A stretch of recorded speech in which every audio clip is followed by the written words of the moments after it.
C'est enclenché.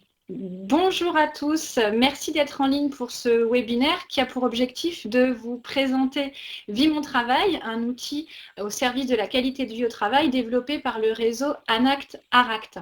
Je vais prendre quelques secondes pour me présenter, pour présenter le réseau ANACT-ARACT, n'hésitez pas à en faire autant.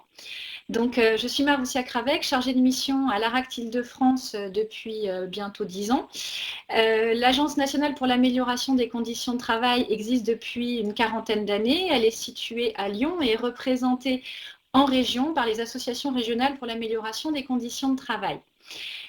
Notre spécificité, c'est le caractère paritaire de nos structures. Nous sommes administrés par les organisations patronales et syndicales de salariés et ce caractère paritaire se retraduit également dans nos façons d'intervenir puisque nous intervenons en entreprise à la demande de la direction et des représentants du personnel. Nos équipes sont des équipes pluridisciplinaires, ergonomes, psychologues du travail, sociologues du travail, ingénieurs. Nos missions sont financées par les pouvoirs publics et nos cibles d'intervention prioritaires sont les PME, PMI de moins de 250 salariés. Alors, le plan du webinaire, je vais dans un premier temps vous présenter la démarche Vie mon travail, ses objectifs, les situations dans lesquelles privilégier la mise en œuvre de cet outil. Je vais ensuite vous présenter les grandes étapes d'un Vie mon travail, les facteurs de réussite, les points de vigilance. Vous aurez également l'occasion de découvrir un kit Vie mon travail développé par l'ARACT Île-de-France qui sera accessible sur notre site internet en fin de semaine qualité de vie au travail et qui vous permettra de déployer en toute autonomie le Vie mon travail dans vos entreprises. Vous aurez également l'occasion de visionner des témoignages de professionnels ayant bénéficié de la démarche Vie mon travail et je garderai un petit temps pour répondre en fin de webinaire à vos questions. Alors, de quoi s'agit-il? Comme son nom l'indique, l'intitulé est assez clair, il s'agit d'un échange de postes. Concrètement, si on prend l'exemple d'une entreprise du BTP, Sandrine de la comptabilité va vivre pendant une journée ou une demi-journée le travail de Lucas, chef de chantier, et inversement, Lucas va pendant une demi-journée ou une journée découvrir la comptabilité avec Sandrine. Alors, contrairement à ce qu'on peut imaginer, on est très rarement sur un échange de postes à part entière. La plupart du temps, les échanges se font en fait en binôme, c'est-à-dire que chaque binôme va découvrir le travail de l'autre en sa présence. Les objectifs d'un Vie mon travail, je ne vais pas m'étendre sur cet aspect puisque vous aurez l'occasion à travers les témoignages de professionnels de mesurer vraiment les résultats et les effets du Vie mon travail, mais globalement l'enjeu de ce type d'outil c'est de mieux comprendre la réalité du travail de ses collègues et donc de favoriser la coopération, la transversalité et la communication entre les différentes équipes d'une entreprise. Alors, dans quelle situation mobiliser Vie mon travail? J'ai envie de dire partout, c'est un outil qui peut vraiment se développer dans n'importe quel type d'entreprise. Il y a quand même quelques cas où ça va être particulièrement intéressant, notamment dans les organisations où il y a des identités professionnelles très fortes. Vous allez voir que les exemples que l'on va vous présenter sont issus du secteur sanitaire, hospitalier, où on va avoir des médecins, des infirmières, des aides-soignantes qui coexistent, qui doivent collaborer. C'est vrai que dans ce type d'environnement, ça peut être particulièrement intéressant. Mais c'est intéressant aussi dans toute entreprise où on a des problématiques de cloisonnement entre unités de travail, des difficultés de communication ou des problématiques de relations interpersonnelles ou enfin des problématiques managériales. Ça peut être aussi intéressant si vous souhaitez analyser le travail, permettre à vos collaborateurs d'échanger sur le travail réel et que pour autant vous avez des professionnels qui ne sont pas forcément très à l'aise avec par exemple la participation à des espaces de discussion ou à des groupes de travail. Et enfin, le dernier élément qui peut être important dans ce premier questionnement, c'est de s'assurer de la mobilisation de la direction. Le Vie mon travail fonctionne toujours mieux quand la direction de l'entreprise est prête à jouer le jeu elle-même et donc à participer à la démarche. Alors, Vie mon travail, c'est avant tout le moment de l'échange entre binômes. Pour autant, c'est un dispositif qui s'inscrit dans la durée. Il y a d'abord une phase de communication en amont qui est d'autant plus importante qu'au-delà de la communication, il va vraiment s'agir de mobiliser les professionnels volontaires pour participer à la démarche. Après ce travail de communication et d'identification des volontaires, Le comité de pilotage en charge du Vie Mon Travail va planifier les binômes en fonction des souhaits des volontaires, mais aussi en fonction des problématiques de l'entreprise. Par exemple, on va avoir certaines entreprises qui vont privilégier l'organisation de binômes entre clients et fournisseurs internes. Ça peut être une problématique, une thématique à privilégier pour la mise en place d'un Vie Mon Travail. Il y a une troisième étape de réunion d'information, donc on réunit les binômes et on leur présente le déroulement, le fonctionnement, les modalités de validation, par exemple, auprès de la hiérarchie pour déterminer comment s'absenter de son poste et accueillir un binôme. Enfin, la quatrième étape, donc la plus importante, le déroulement du Vie Mon Travail. Alors, il est très rare que les entreprises arrivent à organiser les échanges de postes sur une seule et même journée. La plupart du temps, on encourage plutôt les entreprises à organiser l'événement sur une semaine, voire 2, voire 3 semaines, durant lesquelles les professionnels vont pouvoir échanger leur métier. Pour autant, même si on peut permettre cette durée pour faciliter l'organisation, c'est quand même une organisation importante. Il faut potentiellement remplacer des personnes qui vont être absentes de leur poste pendant une certaine durée. Il faut vraiment garder à l'esprit que Vie Mon Travail, c'est un événement. Donc il y a aussi une dimension corporate, communication autour de cet événement qu'il ne faut pas minimiser. À l'issue du Vie Mon Travail, il y a une phase de débriefing avec les binômes qui se traduit la plupart du temps par une réunion ou par plusieurs si vous avez un nombre important de binômes, on pourra revenir sur ces aspects-là. Réunion au cours de laquelle on va demander aux binômes d'avoir un retour sur la façon dont ils ont vécu le travail de l'autre et également des suggestions, des préconisations pour améliorer le travail de leur binôme. Je vous présenterai par la suite des outils que l'on met à votre disposition et qui pourront vous servir pour animer ces réunions de débriefing. À l'issue de cette réunion de débriefing, le comité de pilotage ou la personne en charge du Vie Mon Travail va pouvoir élaborer un plan d'action sur la base des suggestions opérées par les binômes. Il y a enfin une phase de communication en aval pour valoriser l'événement, en parler auprès de l'ensemble du personnel, y compris ceux qui n'ont pas participé à la démarche. Et une phase de bilan à 6 mois ou 1 an pour s'assurer que les propositions, les suggestions, ou au moins une partie de ces suggestions ont été mises en œuvre. Alors, les facteurs de réussite d'un Vie Mon Travail, d'abord, il est important de piloter la démarche dans un cadre paritaire. Ça peut être dans le cadre d'un COPIL qualité de vie au travail si vous en avez un, mais ça peut être plus modestement dans le cadre du CSE par exemple. L'enjeu, c'est de montrer qu'on n'est pas sur une démarche descendante puisque c'est justement tout l'intérêt du Vie Mon Travail. L'élément le plus important, jouer le jeu au maximum et permettre à chaque binôme de découvrir et d'expérimenter le travail de l'autre. En effet, on n'est pas sur un stage d'observation de troisième. Le principe du Vie Mon Travail, c'est vraiment au maximum de vivre la réalité du quotidien de son binôme. Donc, évidemment, dans le respect du cadre réglementaire, mais donc c'est important aussi, par exemple, de s'interroger sur le moment le plus judicieux pour faire découvrir son travail à l'autre membre du binôme. Je vais prendre l'exemple d'une direction des ressources humaines. Il va être intéressant pour une directrice ou un directeur des ressources humaines de présenter, par exemple, une réunion de négociation ou la participation justement à un CSE ou encore à un entretien de recrutement qui permettra vraiment de mieux comprendre ce que c'est que le travail d'une directrice ou d'un directeur des ressources humaines. S'appuyer uniquement sur des volontaires, ça c'est essentiel pour ce type de démarche, on n'impose pas le Vie Mon Travail. Alors, sur la question de la durée, c'est vrai que la plupart des entreprises qui mettent en place un Vie Mon Travail vont plutôt privilégier des demi-journées parce que c'est quand même contraignant en termes d'organisation du travail. Donc des demi-journées d'échange, soit une journée au total par binôme.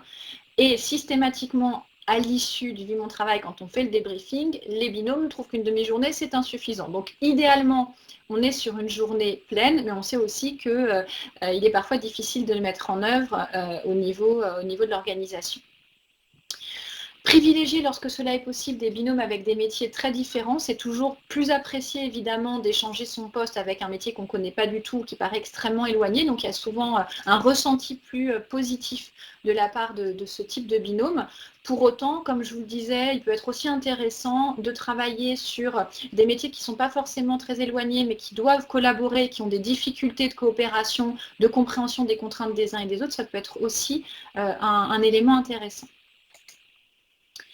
Sur les points de vigilance, alors bien choisir la période de réalisation du vie mon travail. Évidemment, on va éviter les pics d'activité, mais on va également éviter les creux d'activité, puisque l'enjeu, c'est bien quand même de montrer le travail de façon la plus réaliste possible. Définir un nombre maximal de binômes par édition pour éviter de créer de la frustration si par exemple on a un nombre trop important de volontaires et qu'on n'est pas en capacité d'organiser ensuite le travail en conséquence. Donc il vaut mieux afficher dès le démarrage le nombre de binômes prévus pour l'édition. Alors, contrairement à ce qu'on pourrait peut-être aussi imaginer, il est souvent difficile de mobiliser des volontaires lors de la première édition du Vie mon travail, ce qui finalement n'est pas une mauvaise chose parce que ça permet d'essuyer les plâtres avec un nombre limité de professionnels. Et l'expérience montre qu'après la première édition, on n'a absolument aucune difficulté à mobiliser. Donc, il y a vraiment un effet bouche à oreille et en général, les professionnels sont tellement satisfaits de l'expérience que très rapidement, les éditions suivantes se rempliront sans difficulté. Préciser dans la lettre d'appel au volontariat que les métiers d'échange souhaités ne seront pas nécessairement accessibles. Alors, vous le verrez dans les outils qu'on va vous présenter, il y a une lettre d'appel à volontariat et dans cette lettre, on demande aux professionnels d'identifier 3 métiers avec lesquels ils aimeraient particulièrement vivre cet échange. Donc, il est important de mettre en place ce type de démarche tout en précisant aux professionnels qu'on ne peut pas garantir la réalisation de leurs souhaits puisque tout va dépendre des personnes volontaires pour l'organisation du Vie mon travail. Dernier point enfin sur la vigilance, sécuriser les binômes impliquant des relations hiérarchiques. Moi j'étais plutôt opposée initialement à l'organisation de binômes entre un collaborateur et son N+1 et l'expérience en fait m'a montré que ça pouvait être tout à fait intéressant. Vous le verrez d'ailleurs dans les témoignages vidéo. Néanmoins, si vous souhaitez mettre en place ce type de binôme, il faut s'assurer de part et d'autre que le binôme est accepté. C'est-à-dire que le collaborateur comme le responsable hiérarchique ne voit pas d'inconvénient, au contraire, à réaliser cet échange avec donc leur hiérarchique ou leur subordonné. Je vais maintenant vous présenter le kit Vie mon travail, donc qui sera accessible sur le site de la RACT Île-de-France en fin de semaine. C'est un kit qui fait partie de la collection ACT et qui comprend différents éléments que je vais tout de suite détailler. Donc une première fiche descriptive qui reprend finalement ce que je viens de vous présenter, à savoir les grands principes, les objectifs, le contenu de la démarche Vie mon travail. Une fiche méthodologique qui va reprendre les étapes que je vous ai présentées ainsi que les conditions de réussite et les points de vigilance à avoir à l'esprit avant de lancer la démarche. Des fiches cas et des retours d'expérience, donc notamment des retours d'expérience vidéo, dont ceux que l'on va également diffuser dans quelques instants, qui vous permettront de voir concrètement les effets du Vie mon travail du point de vue des professionnels. Vous avez notamment 2 vidéos, une qui présente le Vie mon travail quelques mois, quelques semaines même après la réalisation, et une autre vidéo qui retourne dans l'établissement 1 an après. Donc là, on voit vraiment la mesure des effets, des actions qui ont été mises en œuvre. Des outils de communication qui vont vous être utiles donc en phase amont, comme par exemple la lettre d'appel à volontariat ou la liste de création des binômes. Des outils pratiques là, qui sont vraiment essentiels pour toute la phase aval, notamment qui vont pouvoir vous servir dans le cadre de la réunion de débriefing avec les binômes. Alors l'outil phare de cette réunion de débriefing, c'est le rapport d'étonnement que vous allez pouvoir donner aux binômes, qui vont le renseigner pendant la réunion et qui vont aussi échanger avec les autres binômes ayant participé à l'édition dans le cadre de cette réunion de débriefing. Le tableau des attentes croisées, c'est un tableau qu'on va plutôt utiliser quand on est avec des binômes qui devraient collaborer et qui peuvent avoir des difficultés de coopération et qui vont donc s'interroger à l'issue du Vie mon travail sur la façon d'améliorer leur relation professionnelle. Vous trouverez également dans ce kit un exemple réel de plan d'action qui a été élaboré à l'issue justement d'un Vie mon travail et de réunions de débriefing. Je vais maintenant vous présenter donc les résultats, les effets, enfin plus exactement laisser la parole à des professionnels qui ont bénéficié de cette expérience.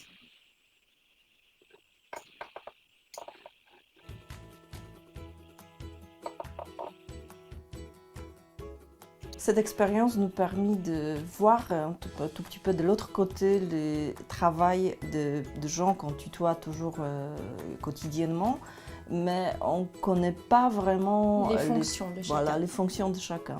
On se rend compte du métier de l'un et de l'autre. Voilà. J'ai examiné les patients, j'ai joué mon rôle de médecin, j'ai posé des questions médicales. J'ai retenu quand même certaines difficultés que Nathalie peut avoir avec nous, les médecins, avec notre exigence. Je passais avec elle des journées assez agréables, pour moi insupportables, car elle passait les journées pratiquement entières au téléphone et pour moi c'est la chose très très difficile. Mais dans l'ensemble, la journée très intéressante qui m'a permis de voir les côtés positifs, les côtés négatifs de son travail et de mieux comprendre les certaines exigences qu'elle a envers de nous. Je pense que du coup Magda a compris mes attentes et moi j'ai compris aussi les siennes. L'expérience Vie Mon Travail m'a apporté beaucoup de plaisir, d'enrichissement et j'ai été ravie de découvrir la relation soignant-soigné et plus particulièrement le métier d'aide-soignante. J'étais bien contente de faire l'expérience, mais c'est vrai que c'est un travail qui ne me plairait pas parce que je trouve que c'est un petit peu loin des soins. Mais c'est très bien de pouvoir voir ce qui se passe. Quand on se retrouve dans la blouse, quand on prend le métier dans une demi-journée, on est complètement immergé et c'est vraiment une expérience passionnante. Moi, j'ai peut-être choisi le métier de directrice parce que je me suis dit on est assez éloignés et peut-être que ça nous aiderait aussi à mieux se comprendre. Cette expérimentation ne s'arrête pas à la demi-journée d'échange, mais elle nécessite un travail en amont et en aval pour en tirer des actions d'amélioration. L'expérience Vie Mon Travail m'a apporté énormément d'un point de vue professionnel. Il m'a permis de voir les difficultés que rencontrait Louise durant son travail. Le fait qu'il fallait qu'elle soit très présente près du patient, très calme, pour pouvoir le rassurer. Cette expérience m'a amenée à comprendre que la diététicienne était complémentaire à notre prise en charge, mais aussi à voir les difficultés auxquelles elle peut être confrontée. Si nous, notre travail en amont n'est pas bien fait, son travail aussi en subit les conséquences. Quand on a présenté ça à la clinique, donc les gens ils étaient réticents, on va dire. Ils n'ont pas adhéré tout de suite. Le peu de gens qui ont adhéré, ils ont trouvé qu'au final, le fait de faire cette expérience, même à la fin, même moi, j'avais dit waouh, c'est ça le travail des kinés. On travaille en coordination, on exige des choses que l'on ne voit pas et c'est là que je me suis aperçu un petit peu des contraintes, des difficultés du travail d'aide-soignante. Il arrive aussi que les kinés ne comprennent pas pourquoi le patient n'est pas préparé en avance. Mais donc là, le fait de faire cette expérience, pour moi ou pour peut-être ça sera pour nos autres collègues, c'est quelque chose de bien parce que ça a amélioré notre communication, notre façon de faire et privilégier aussi des priorités. Ça peut être que bénéfique pour tout le monde. On est vraiment dans la peau de l'autre. On va aller accompagner l'autre, voir ce que l'autre est en train de faire. Le fait d'aller voir ce que l'autre fait, ça change beaucoup de choses. Ça améliore même notre qualité de travail et c'est bénéfique au niveau de nos conditions de travail. Si nous, déjà à notre niveau, on travaille dans une bonne organisation, les patients aussi se sentiront mieux.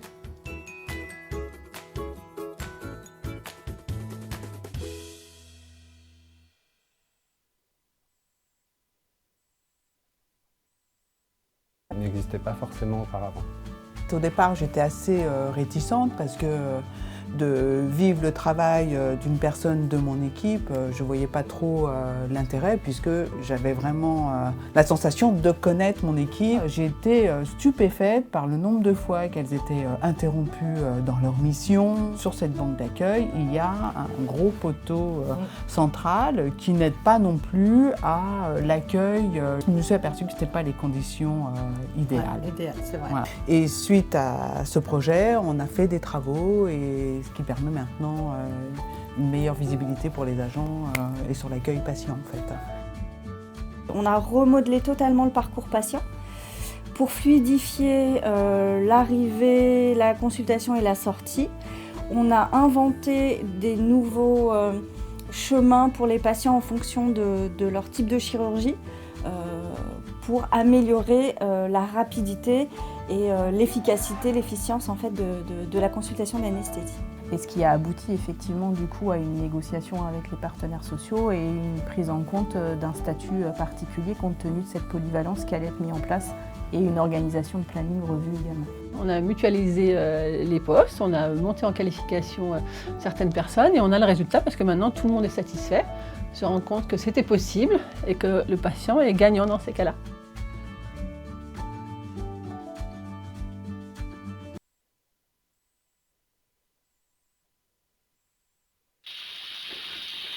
voilà, vous avez pu assister donc à des retours concrets de professionnels ayant vécu l'expérience. Je suis maintenant à votre disposition pour répondre à vos questions. Alors j'ai vu qu'il y en avait quelques-unes qui avaient déjà été posées. Alors la première question, le binôme réalise le travail, on ne fait que de l'observation du travail de l'autre. Alors justement non, on est vraiment sur de la réalisation au maximum du travail de l'autre et en aucun cas sur de l'observation. L'enjeu, c'est vraiment d'aller au maximum dans l'expérience, et c'est ce qui fait toute la richesse de la démarche, dans l'expérience du travail de l'autre. Donc évidemment, dans la limite de ce qu'il est possible de faire d'un point de vue réglementaire en fonction des compétences de chacun, mais l'enjeu, c'est bien de vivre le travail de l'autre et pas seulement d'observer le métier de son binôme. Alors, il y avait une question qui était posée sur est-ce que la démarche est réservée aux managers? Donc non, pas du tout. Au contraire, hein, l'enjeu, c'est même plutôt de faire participer toutes les catégories professionnelles de l'entreprise. Plus on va être sur de l'échange, comme vous l'avez vu là par exemple à travers le témoignage de l'aide-soignante et de la directrice, plus on va être sur des échanges de cette nature, plus en général ce sera vécu positivement par les collaborateurs. Est-ce qu'il peut y avoir du vie-mon-travail entre personnes non volontaires? Non, c'est fortement déconseillé. Le vie-mon-travail, hein, c'est ce que j'évoquais en début de séance, c'est vrai qu'on a tout intérêt pour que ça fonctionne bien à se fonder sur du volontariat. En revanche, vous avez de fortes chances, si la première édition, si vous avez des difficultés de mobilisation lors de la première édition, ne vous inquiétez pas, vous n'en aurez probablement pas lors de la seconde. Il y a vraiment un effet très positif à l'issue des premières éditions qui se traduit la plupart du temps par une forte mobilisation lors des éditions suivantes. Alors, vous m'avez également demandé où se trouvait le kit Vie Mon Travail. Donc, le kit Vie Mon Travail que je vous ai présenté sera disponible sur le site de l'ARACT Île-de-France en fin de semaine pour la qualité de vie au travail, qui se déroule donc cette semaine. Vous pourrez donc télécharger tous les documents et tous les outils que je vous ai présentés. Vous aurez également accès au replay de ce webinaire et vous aurez la possibilité d'avoir accès aux vidéos également de témoignages des professionnels. Alors, sur la préparation de mon travail, je ne vais pas représenter ce que j'ai présenté. Je vous propose plutôt de revisionner le webinaire hein, qui vous donnera les éléments ou de télécharger le kit Vie Mon Travail où vous trouverez tous les éléments nécessaires à la préparation. Non, il n'y a pas de métier ou de secteur d'activité pour lesquels le Vie Mon Travail est fortement déconseillé. Au contraire, c'est vraiment un outil qui fonctionne très bien dans toutes les entreprises dans lesquelles on l'a expérimenté, on n'a jamais eu d'échec. Après, on va avoir des résultats plus ou moins impressionnants, je dirais, en termes d'effets, c'est-à-dire qu'il y a certaines entreprises où vraiment le plan d'action, comme celui que vous allez voir dans le kit, où le plan d'action est extrêmement détaillé, ou comme vous avez pu le voir à travers la vidéo à la Fondation Rothschild, il y a vraiment des actions qui ont été mises en œuvre extrêmement concrètes. Parfois, le Vie Mon Travail ne donne pas lieu à des plans d'action aussi élaborés, mais dans tous les cas, c'est une expérience qui est vécue très positivement.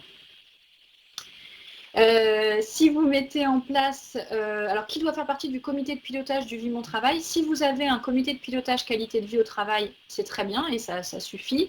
Comme je l'évoquais, l'idée c'est que ce soit un comité de pilotage paritaire. Donc après, ça peut être un comité de pilotage ad hoc, ça peut être au sein d'une commission du CSE ou au sein du CSE que le Vie Mon Travail est mis en œuvre. Et il n'y a aucun problème, Alexandra, pour la question posée, vous avez tout à fait le droit d'arriver en retard.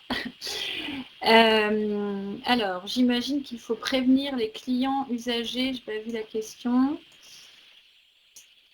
Les clients usagers, est-ce que je peux avoir la question posée ? Alors oui, sur les postes, si les postes sont uniques, comment pallier l'absence de l'un des binômes? Là-dessus, effectivement, ça va dépendre de l'organisation de chaque entreprise. Donc, je ne peux rien vous dire de mieux que le binôme n'est pas absent dans la mesure où il est présent à son poste au moment où il fait découvrir son travail à l'autre membre de son binôme. Après, ça va être une organisation d'une absence, comme lorsque ce professionnel est absent dans le cadre de ses congés, par exemple.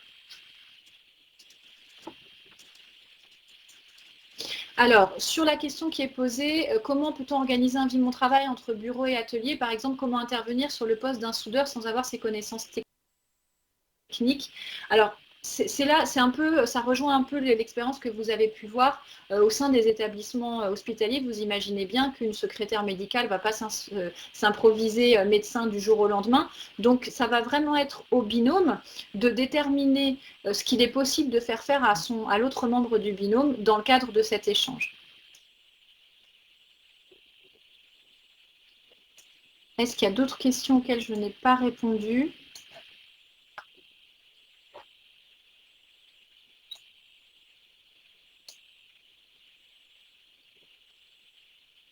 Non, je pense que j'ai répondu à toutes les questions. Voilà, sur l'exemple du soudeur, vraiment, je pense que, évidemment, on ne va pas s'improviser soudeur du jour au lendemain. En revanche, le soudeur pourra au maximum essayer de faire expérimenter son activité à son binôme. Et c'est tout l'intérêt, justement, de la démarche.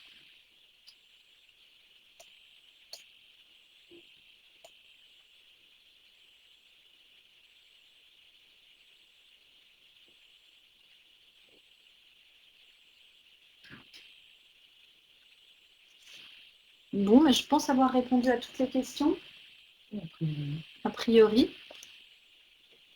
Très bien, bah écoutez, je vous remercie pour votre participation et de toute façon, nous vous adresserons une information concernant la mise en ligne du kit Vie Mon Travail d'ici la fin de semaine.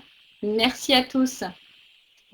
Ah, excusez-moi, une dernière question. Est-ce qu'il existe des recommandations argumentaires pour défendre le projet auprès des décideurs?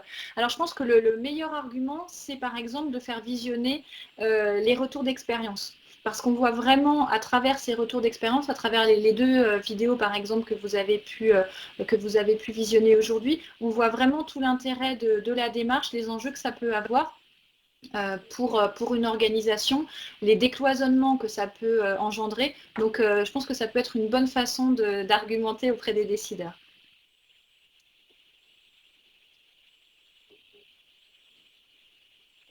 Alors, des retours d'expérience en entreprise autres qu'en clinique et secteur hospitalier, en vidéo, malheureusement, aujourd'hui, non. En revanche, on a d'autres cas que je pourrais éventuellement mettre en ligne sur d'autres secteurs d'activité. Merci à tous. Une bonne journée.